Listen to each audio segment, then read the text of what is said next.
140 करोड़ लोग, हजारों बोलियां, लाखों मुद्दे, और इन सब के बीच एक कुर्सी। दुनिया का सबसे बड़ा लोकतंत्र यानी भारत। भारतीय राजनीति सिर्फ पॉलिटिक्स नहीं, ये चाय की टपरी से लेके ट्विटर के ट्रेंड तक हर जगह है। लेकिन क्या हम वाकई सिस्टम को समझते हैं या शोर सुन रहे हैं?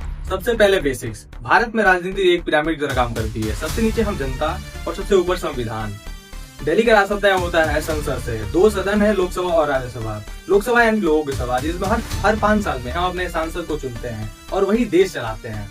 लेकिन भारत सिर्फ दिल्ली नहीं है, हमारे पास एक फेडरल स्ट्रक्चर है, यानी केंद्र की अपनी ताकत और राज्यों की अपनी। इसीलिए कभी कभी आप देखते होंगे कि दिल्ली में कोई और पार्टी है और बंगाल या तमिलनाडु में कोई और पार्टी, और इसी को हम कोऑपरेटिव फेडरलिज्म कहते हैं, और कभी कभी पॉलिटिकल रेसलिंग।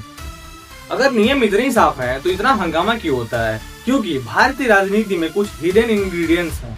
70 साल बाद भी कई बार वोट काम पर नहीं कौम पर पड़ता है। हम आइडेंटिटी पॉलिटिक्स कहते हैं, लेकिन नेता जानते हैं इमोशनल लॉजिक से ज्यादा वोट वोट होता है। चुनाव आते ही वादों की बारिश शुरू हो जाती है। फ्री बिजली, फ्री पानी, फ्री लैपटॉप।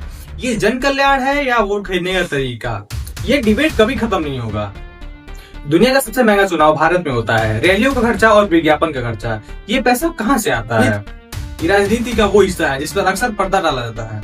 लेकिन तस्वीरें बदल रही हैं। 1950 से 90 दशक तक वन पार्टी डोमिनेंस था। फिर दौर आया गठबंधन का, जहां मिले मेरा सुर तुम्हारा, और अब हम देख रहे हैं एक मजबूत पर्सनालिटी ड्रिवन पॉलिटिक्स का दौर। आज का वोटर स्मार्ट है, वो सोशल मीडिया पे एक्टिव है। उसे पता है कि कब सरकार को सिर पर बिठाना है और कब कुर्सी से उतारना है। दोस्तों, राजनीति गंदी हो सकती है, पेचीदा हो सकती है, लेकिन इससे दूर भागने का कोई ऑप्शन नहीं है। क्योंकि अगर आप राजनीति में दिलचस्पी नहीं लेंगे तो राजनीति आप पे राज करेगी और आपको पता भी नहीं चलेगा। सबसे बड़ी ताकत किसी नेता या किसी पार्टी के पास नहीं, उस नीली स्याही वाली उंगली के पास है। आपका क्या मानना है? आज भारत की राजनीति में सबसे बड़ा मुद्दा क्या होना चाहिए? धन, जाति या सिर्फ विकास?